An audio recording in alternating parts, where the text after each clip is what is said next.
This is your friendly kobold, Cindy Robinson, and you're listening to DDO Players News. And welcome, everyone. This is Pineleaf News, and you're listening to DDO Players News, where we take a look at the latest news in DDO and here at DDO Players. And please welcome my co-host from Ravenloft, Draculetta. Hey everybody, how's it going tonight? Everything's going fine over here, and I see that the kobolds have invaded us. They have. We cannot get away from the kobolds. Can't get away from them. Because remember, Pineleaf. Kobold still hates you.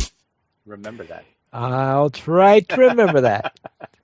And are the kobolds responsible for the downtime notice for Tuesday? I'm sure they are. They probably have a hand in it somewhere. Ooh. Apparently, Cordovan is now the kobold spokesman because he posted over on the forums about some downtime, which will be Tuesday, March 29th, which, if you're listening to this live right now, will be tomorrow. If you're listening to the podcast version of this has already transpired. You're in the future. Cordovan says the game worlds will be brought down for maintenance on Tuesday, March 28th. From 29th, yeah, he has a typo in the forums. From March 29th, from 8 a.m. to 11 a.m. That is Eastern Standard Time, of course, -5 GMT. This downtime will be used to make adjustments at our data center to help improve game performance. When the worlds reopen, 2 game worlds will have 1 configuration change on them. 2 will have a different change, and all will have had a GLS DLL update applied to them. And I do believe the GLS is the game login servers, I think. Okay. Don't quote me on that, but I think that's what that means. Now, of course, technically it's Eastern Daylight Time, which is -5 from British Summertime. Again, only you would know that, Pineleaf. It's that Pineleaf logic. Yeah, we're in summertime now. Cordovan also added to, once the worlds do reopen, we would like to continue to get your experiences and reports. If you could please provide the following information. Number 1, your server. Number 2, the approximate time. Number 3, approximate location of your computer. And then in parentheses, he puts East Coast, London, Tokyo, Boat of the Pacific, alternate reality, etc., etc. Number 4 would be the quest or raids ran.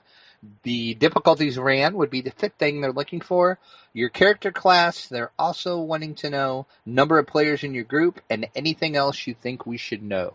So once the worlds reopen, kind of remember that if you are experiencing a bunch of lag again or any weird things, kind of provide that to them in the thread on the forums, and that will help them diagnose this crazy lag and crazy issues that we're having. But sounds like they're hopeful. They've got fixes to get it fixed, and maybe we'll see some improvement. And it looks like some people have been asking questions concerning the game performance, and Cordovan has been posting some answers for this. Yes, there's a thread in the forums entitled Game Performance Improvements and Feedback. On the 23rd of March, Cordovan posted, we have been working since moving DDO to a new data center to help optimize in-game performance, and we have additional work to do. We have heard from too many of you about lag and other issues, so we have taken steps this week to make some improvements. We do expect these improvements to have some impact, but not, quote, solve, end quote, lag in-game. We will continue to work in the coming days and weeks to make further adjustments. What's being done to resolve these issues? Well, I'm glad you asked, because he provided some answers, Pineleaf. He says, number 1, we are implementing new network connections and adjusting our main networking backbone. Additionally, we are troubleshooting server-side configuration changes. And why is it taking so long? As part of our move to the new data center, we've updated some architecture to modern operating system and virtualization technologies. In some cases, adjusting the old code to run in this new environment has added some additional challenge. And what's happening in the next few days? We will be migrating select network components and making additional configuration changes to the servers. With these efforts, when these efforts require downtime, we will let you know. And Cordovan also noted on 3/28/2016 that we want to thank people for their reports over the weekend. We are continuing to work on improving lag and game performance and have identified several areas to investigate further in the coming days. So it sounds like they do actually have a heads up and a lead on this, I guess I'll say. So hopefully the work they're going to do tomorrow will help to improve it a little bit more, and they can take, the feedback that players give, and we'll get this solved once and for all. One can only hope. So we'll have to see what happens. And Cordovan has posted a list of the current DDO stream schedule and recurring show list. Yes, and this is for, of course, the DDO Stream official channel over on Twitch. And it looks like we now have shows every day of the week except Sunday. Except Sunday. So if I wanted to do a show, it would be best for me to do it on Sunday then? You could get Sunday all to yourself, Pineleaf. Okay. It could be the Pineleaf DDO hour. All right. So Tuesdays at noon, though, I think if I listen to the one Tuesdays at noon, I'll have trouble understanding it. Yes, that is the DDO PL, which is in Polish. And I will admit, I have actually watched that, and they are a blast to watch. Can't understand a word they're saying, but they're a blast to watch. They're fun to watch play. I would have to admit that I am surprised that there's enough of a following in Poland. Yeah, it's from what I kind of gather and understand, apparently DDO is really huge in Poland, which is kind of weird, but good all in the same breath, I guess. So very well. That's some interesting. So let's head into the DDO Chronicle, issue 183, where we've got, is that a dragon? That is a dragon. That is in the anniversary dungeon. That's one of the side rooms that you can go in. Did I miss that side room? Probably. If you've never seen the dragon, there's a couple other former devs in that room too. So apparently I need to take you into the anniversary dungeon and show you where said dragon resides. Oh, that dragon's a dev? Yes. Oh, then... It's not one that you kill. It's just it's not one of the star ones. Okay. Correct. No, it's not. Okay, because I only remember the star ones and the room full of ex devs. Yes, this is another former dev, but I can't remember which one it is. But I will show you. Remind me Wednesday when we play. We can hop in the anniversary dungeon real quick, and I will show you where it's at. It's pretty easy to get to. It's right inside the main room. It's kind of hidden. It's kind of a wall that looks like it's a wall, but you can actually walk through it. So that's probably why I missed it. Probably more than likely. But in our issue 183 of the Chronicle, we got a shout-out for our voice chat, or our interview, I should say, with Cindy Robinson, of course, who was Evos of the Kobolds, Drow, and more. We'll be talking about that in a little bit. Also, and we normally don't talk about the Guildhall section of the Chronicle, but this week I had to. Just because of the name of the guild that is recruiting. There's a new guild over on Argonesson, and it is Gnomageddon. Gnomageddon, Pineleaf. Gnomageddon is a gnome-only guild on Argonesson.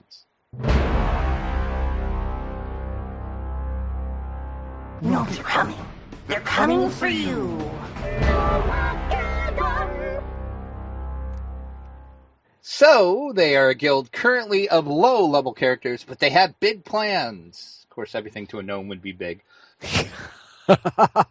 Find Fingal the Finger, that is an awesome name to you for a gnome, in-game and say hello, and you can get recruited into Gnomageddon if you're a gnome over on Argonesson. So, congratulations on the name. I love it. I see they have this thing about finishing a phrase. When gnomes go to war, the beep goes to beep. So what are the two blanks?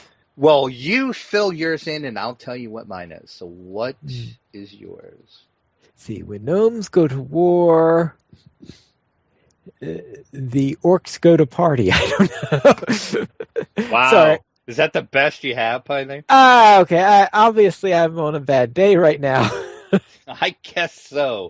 Mine is when gnomes go to war, the moles go, or the garden goes to the moles, because the gnomes aren't there to stop the moles from getting into the garden. Ah, okay. I had never thought about that. In the fansite news section of the Chronicle, DDO Cast has a latest issue or latest episode up, and they were talking about tanking in raids. Click over and give that show a listen.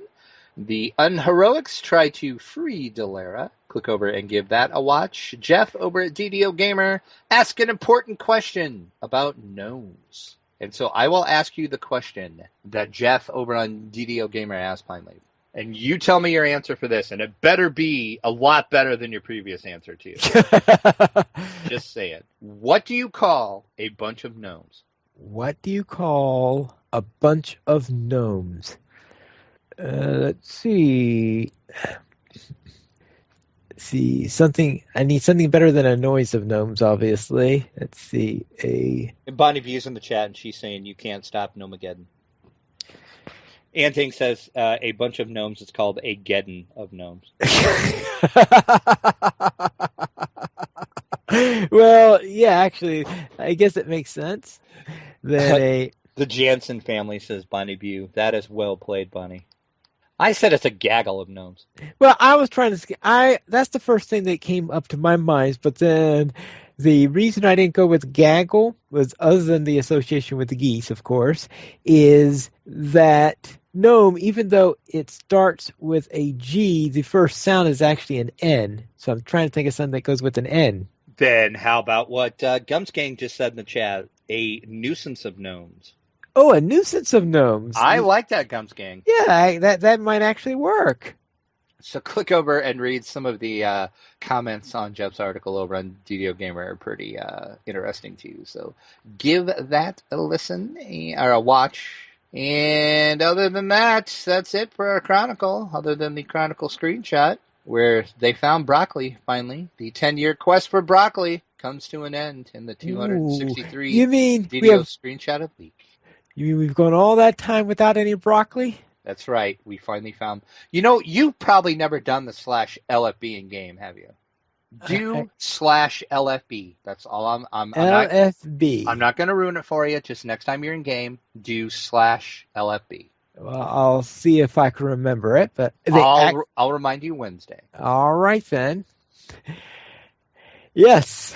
Let's head into our store sales for the week. Anything interesting? We have 20% off Astral Shards, Guild Renown Elixirs. The Guild Charter and Guild Airship Beacons are 50% off this week. And we do have a free sample of the week through the 31st. That is the Long-Lasting Eagle's Majesty Potion. You will get 5 of them when you use the coupon code that you can find in our show notes. Then let's head into our site news, where... I know you won't believe this, but DDO Players has had an interview with Cindy Robinson. I think a lot of people would believe it, because there's a ton of people that watched this video and downloaded this episode. Okay. So thank you to everybody that has either listened and or watched on YouTube. But yeah, this was, I kind of kept this a secret. I didn't let anybody know I was doing this. It took me a while to get it all worked out with her management company. But yeah, I had a little, it was about a 20-minute chat with voice actress Cindy Robinson. And in the article, I put up the list of her work that she has done. And you'll probably know her voice because she has done a ton of games, cartoons, and video games. But of course, we know her from DDO as the voice of the Kobold. She also does Dungeon Master. She's actually the Dungeon Master in the 10th Anniversary Dungeon. That was the newest thing she's done for DDO. She's done Loth. She's done a ton of stuff in DDO. So we had a chat about just DDO and then being a voice actress in general, how she got started, what she thinks about doing it. So it was a fun little chat. Like I said, it's about 20 minutes. So if you haven't had a chance to watch that yet, go ahead and watch it or download it and listen to it. And we want to thank her for taking some time out of her day, because she was actually on her way to do some more voice work for something I couldn't get out of her what she was working on. She wouldn't tell me. Oh, she wouldn't tell you because she's keeping secrets, or because she's under an NDA? Those pesky NDAs. Always ruining all the fun, aren't they? That's right. Well, then let's head into things from the dungeon. Neverwinter is to bring tabletop D&D inside the game? Well, kind of. What do you mean, kind of? Kind of. What's going to happen is, if you're familiar, I'm sure everybody has seen the Acquisitions Incorporated videos from the PAX games. Well, that campaign that is part of Acquisitions Incorporated is going to be put inside of Neverwinter, with everybody's favorite dungeon master, Chris Perkins, residing over the event.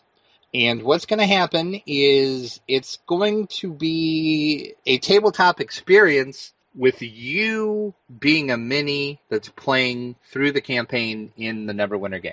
So you're going to be a mini, you're going to sit down at a table, you're going to move your mini, and your mini's actually going to be you in game, and you're going to control your mini, if that makes sense. I am so confused. Watch the video and you'll kind of understand.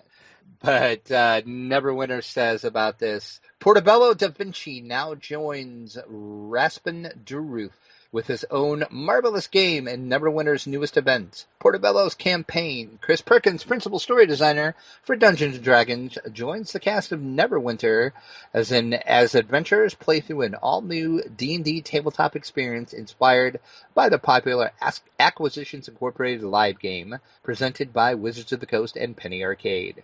The brand new event is going to be live in Neverwinter for a limited time, starting on March 31st. And I did put the little trailer video they put up. It kind of explains it, but my mind is blown thinking about how this is going to work. I will definitely check this out, and I am thinking about I'll probably do a video for it too, because this is going to be pretty amazing. Plus the fact, Chris Perkins is going to be the DM, so how cool is that? All right. Then let's head into Curse of Strahd. I heard that it's doing pretty well in its sales department. It is debuting at number 6 on the hardcover fiction bestsellers list. So it's doing really well, Pineley. So what made it qualify for the fiction bestseller list? That I cannot tell you. All I know is the list is generated from store sales, and this does not count online. So like Amazon, game stores, stuff like that is not included in this. This is actual brick and mortar bookstore sales is where this list comes from. So debuting at number 6, that's pretty amazing, actually. Especially for a Dungeons & Dragons like handbook for a game, and not like one of the Dungeons & Dragons novels. I mean, I could understand that being on this list, but not an actual game book itself. So, well, D&D novel, most D&D novels I don't think are released hardcover, right? Maybe on the softcover list. Yeah, that's true. I guess they wouldn't be hardcover, would they? I'm trying to think, have any of them been hardcover? I don't think they have. Not that I can think of off the top of my head. Very well. Then let's head on. in the chat saying they still have brick and mortar stores. That was my thought too. Barnes and Noble. Yeah, that's about the only one I can think of. I'm sure there might be some mom and pops around somewhere too. But well, it depends where, because during the bookstore wars, a lot of the moms and pops disappeared. It depends on probably in the city on, is it a large enough place to have a Barnes and Noble? That just sounds scary, the bookstore wars. The bookstore wars, yes. Let's head on to the tabletop, where the Goonies adventure card game has come to Kickstarter. The Goonies. Do you have your baby Ruth, Pineley? Are you ready to truffle shuffle? Please tell me you've seen the Goonies. I will have to admit that I have not seen the Goonies. Oh, Pineley, you're still dead to me, sir. First Labyrinth and now the Goonies. Apparently so. Okay, as I told you when we had the Labyrinth discussion, stop the podcast right now, go watch the Goonies, and then come back. We'll all wait. Well, I cannot believe you haven't seen the Goonies. Anyway. Okay, so you didn't understand the Baby Ruth or the Truffle Shuffle reference whatsoever then? Probably not. But Albino Dragon has launched the Kickstarter project, which is bringing the world of Goonies to an adventure card game. For $25, you can get yourself a copy of the game. And it includes 15 exploration tiles, 5 pile tasks, Path tiles. Wow, I don't even know what I just said there. 60 item cards, 16 encounter cards, 7 character cards, 5 location cards, a ship card, the Goonies card, and of course the rule book. And players must work together as a team using a pool of actions each round to explore 5 locations. They must clear obstacles along the way, trying to discover a gem while in each location, while also dealing with the notorious Ferrerilio family. New obstacles and events occur each round, and players may lose if any location contains 5 obstacles or if there are 5 Fritali cards in play the encounter deck is emptied. So there's a video of this. You can see it. This looks amazing. The Goonies is one of my all-time favorite 80s movies. Pineleaf, you need to watch it. I'm disappointed in you. And the Kickstarter is already funded, actually. It funded almost immediately. It didn't take very long.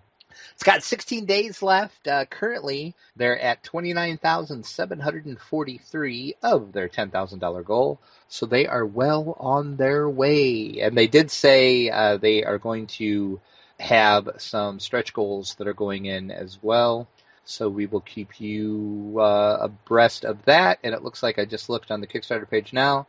They've got a new challenge pack coming out, alternate locations, 1, 2, 3 more challenge packs. They're going to make the box linen finish. The cards will be linen finished. And there is one more stretch goal at $30,000, which is a secret. But it looks like it's going to be meeples from the look of the post they have up on their Kickstarter page. All right. Then also on Kickstarter, we have what everyone's been waiting for, Houdinis Poutine E. And you might be saying, Houdinis Poutine E, that sounds familiar. That's because not too long ago we talked about it. We had the preview review of it. I like saying preview review. That's fun to say. But yes, that was before the Kickstarter was up. It is now launched and live, ready for you to back it. Harry Houdini is throwing a dinner party for the world's greatest magicians. To make this evening even more special, he has prepared the unique delicacy, Poutine E, which, as I said in my review, apparently it's a Canadian dish. Who knew? Unfortunately for everyone at the party, Houdini is a terrible cook. And his wife must be away. You did question that before. Yeah. You're using too much logic, finally. Stop using logic. That's your problem. Each player must use their skills and magic to escape from the party without hurting poor Houdini's feelings. This Kickstarter is... Let me load up the page. It's got 25 days to go, and they are at $1,557 of their $2,500 goal. So they're not quite there yet, but I'm sure they'll get there because they have 25 days to go. But we have a link to the Kickstarter in the article if you want to learn more about Houdinis Poutine E, which is a fun word to say as well. And then let's head into the 2015 Board Games Geek winners and runners up. And did we have anything related to Dungeons & Dragons win this year? The answer to that would be no, Pineleaf. No. Oh, well. And the reason why I'm going to say that is because no board games for Dungeons & Dragons has been released yet. But this is for 2015, and there was one last year. Was there? What was out last year? Last year was Temple of Elemental Evil. Oh, that's right. And Nipon says, how in the world can you mess up poutine? It's fries with cheese and gravy on it. We're talking about Houdini. He's magical. But that sounds amazing, though. Really? Fries with gravy and cheese? I might have to try some of this poutine stuff somewhere. That sounds pretty amazing. But you're right. I forgot the Temple of Elemental Evil was out. That's right. And we looked about what some of the best winners were, and the board game of the year went to Pandemic Legacy Season 1. And with an award like this, we think there's likely going to be a Season 2 then. I would think there would be. Pandemic Legacy is a monster board game. It's got great reviews everywhere. Everybody that's played it loves it. I love playing Pandemic. I've never played Legacy yet, so I can't vouch for it. But I have a feeling it's going to win more awards because it's the darling board game right now Yeah. The two-player game of the year went to Seven Wonders Duel. That's no huge shock. That's another great game as well. That also got Card Game of the Year, too. So, Ticket to Ride, Map Collection Volume 5, United Kingdom and Pennsylvania. Don't ask me how they mapped those two together.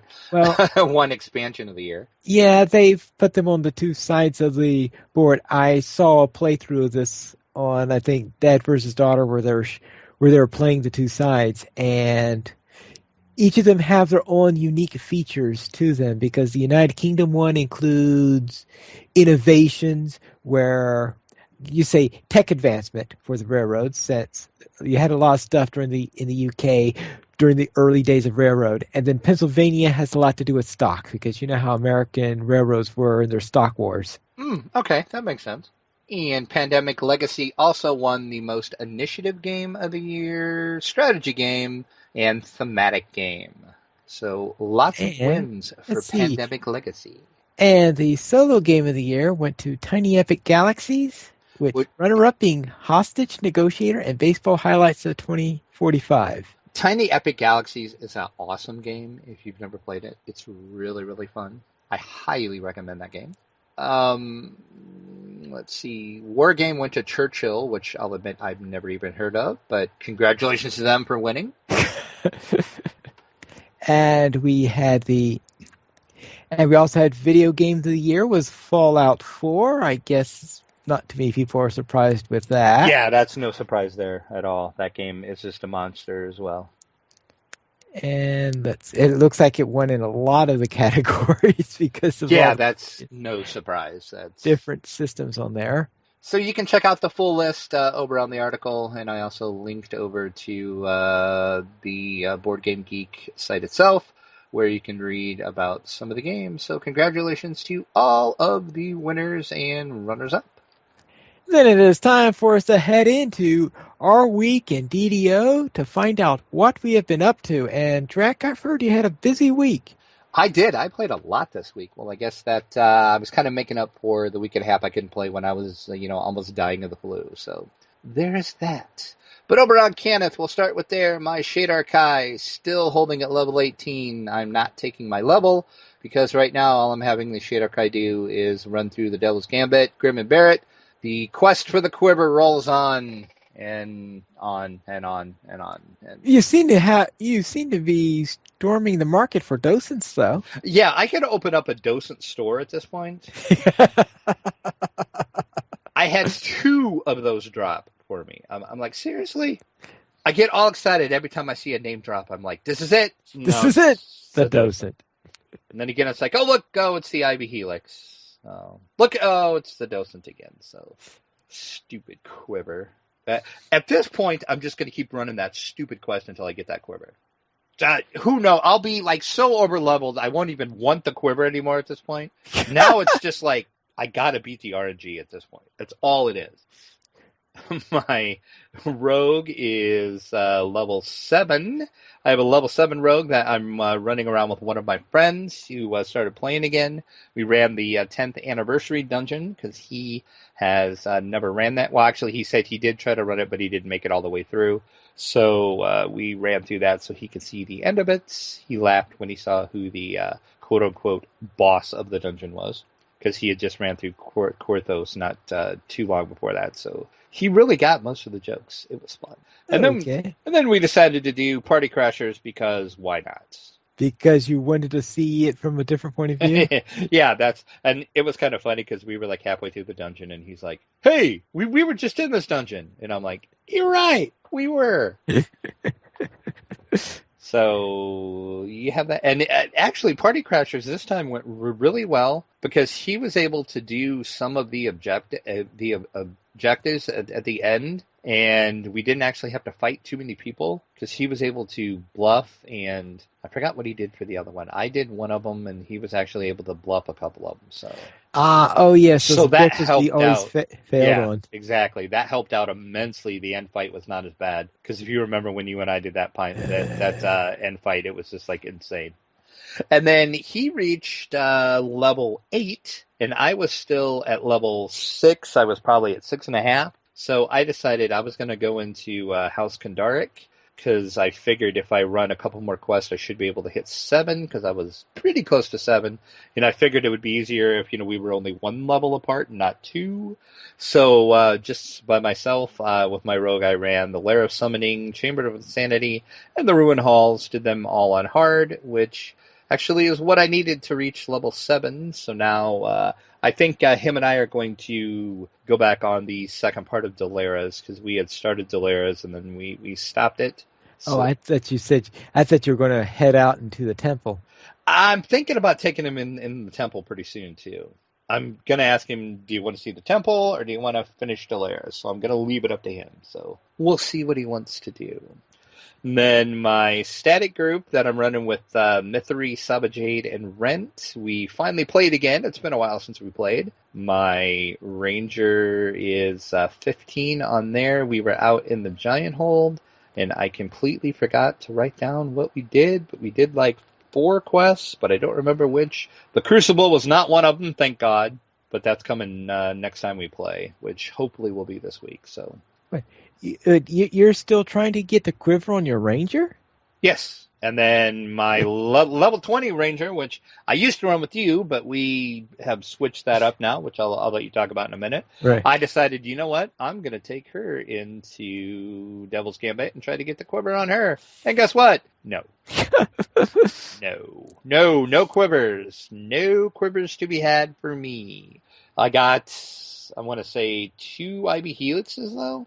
So I'm going to open up an IB Helix and a Docent store. So anybody looking for those, come see me. I'll be in the corner of the marketplace somewhere. I'll give you good deals on them because I have plenty.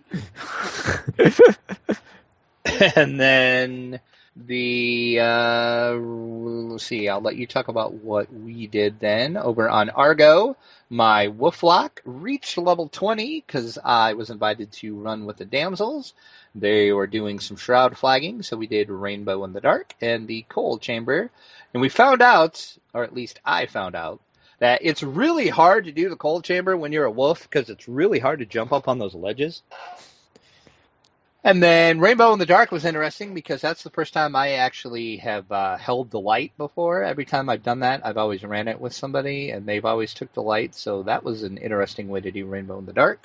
And then it was kind of funny. I didn't check to see if the video's up on YouTube yet, but I'm sure it probably is. I told them that I didn't know how to do the puzzle at the end. I've been with people that have done it, and I know how to solve it, but I couldn't remember at the time how to do it. Oh. And I told them that, so they're like, "Okay, go ahead and do the puzzle." Well, you got to remember is when I did it the first time, I think they threw the puzzle at me. Yeah, they did. And the puzzle was actually easy to do, but I was for some reason drawing a blank and I couldn't remember how to do it. So I'm sitting there like jumping up and down trying to figure it out. And after about 2 minutes, they're like, do you know how to do that? And I said, what part of I don't remember the puzzle do you not understand? So then Saba came down and did the puzzle then, but you'll have to watch the video. It was kind of comical. And we're going to pick that up in a couple weeks, I think, to finish that off, and then I think we're going to try to run a Shrouded sometimes too. So, and then with my Wolflock, I decided, you know what, I'm going to go out in Amaroth and check that out. So I tried to do a new invasion. Oh my god. I didn't have any problems once I actually figured out, okay, it's kind of a maze. You have to go through different levels. All right, I got that part figured out. I got to the boss. I just died instantly. That devil boss is insane in that quest. Like, insane. Does not even begin to tell you what I went through. It was crazy. So finally I gave up. I'm like, well, nope, can't do this quest. So I failed miserably at that, but at least I had fun doing it. That's the point, right? Okay. And then how about you, Pine Leap? What did you do and what did we do? Well, on my side, not nearly as much as you did. All I managed to do was what I was doing with you, and that is where on the gnomes for my warlock and your rogue, we went out together and explored the wonderful world of Korthos, running most of them on hard. I think there was one where I forgot to do the setting, but otherwise we were on hard settings and just blasting everything in there, and we managed to go from the from the crypt, which is the first one you could do in a group, and did most of Korthos Island. The only thing we haven't done yet is Sacrifices and Misery's Peak. And I guess we'll be doing that this week. Probably. We only have like just a couple left, don't we? Right. So we'll just get rid of those couple of them, then get on our way to the harbor so that we can make sure anything related to the anniversary we get taken care of before the end of the month. That's right, because you have till the end of the month to use your anniversary token. It's use it or lose it. If not, you can keep it for posterity's sake, but it's going to be just a piece of paper taking inventory space up. You won't be able to turn it in. So I told Pine Leaf last week, I said, you know what? We have 2 weeks to get off of Korthos. Just saying. All right. We should be able to manage that. If we manage to get through all those other things, we should be able to finish Sacrifices and Misery's Peak in one night. I think we should. We haven't had any problems so far. We'll see. So far. Of course, we do have that arcane skeleton to worry about. Yeah, but I have a plan for him, though. Ooh, we've got a plan. Oh, that'll be interesting to find. Maybe we should record that one and see how the plan pans out. My plan is sneaky, slap you upside the head is my plan. So that's it does help having a row when you do that. Indeed. We currently have 25 supporters on Patreon, and if you would like to help support DDO Players, you could go to the donations page where you can support the Players Alliance on Patreon. There you'll find rewards, including a mention on the podcast of your choice, or even be a guest host for an episode of DDO Players News. And you won't believe this, Drac, but we actually have an iTunes review. What? That's right. We have Crimair, who left a 5-star review titled Great Accessible DDO Podcast. A great weekly podcast that is entertaining and informative for all players, for those just arriving upon the shores of Stormreach, or for those who have roamed Zendrick for a decade. Keep up the good work. Thank you so much for the 5-star review. That's awesome. And I'm glad that they didn't mention on how well we pronounce all these names. Well, I'm impressed you actually said Zendrick correct. I was waiting to see how you were going to pronounce that. But well played, Pine Leaf. Good job, sir. Right. For that, you get... You win Dungeons and Dragons Online. Woo! And if you would like to win Dungeons & Dragons Online, you can email us at podcast@ddoplayers.com. You could also follow us on Twitter, the Players Alliance @PlayersAlly, DDO Players @DDO Players, Draculeta @Draculeta_72, and Pineleaf @Pineleaf Needles. The Players Alliance has 5 live shows. Every Monday at 8:30 p.m. U.S. Eastern Time, we have DDO Players News. Every other Thursday at 9 p.m. U.S. Eastern Time is XP Quest. On Saturdays at 8:30 p.m. U.S. Eastern Time, we have Locho Players News. Every other Saturday after Locho Players News, we have Tales of the Free Folk. And on the last Friday of each month at 8:30 p.m. U.S. Eastern Time, we have Locho Academy After School. You join us for our live shows at ddoplayers.com/live. And that is all for tonight, and this is Piney Mules reminding you to quest responsibly.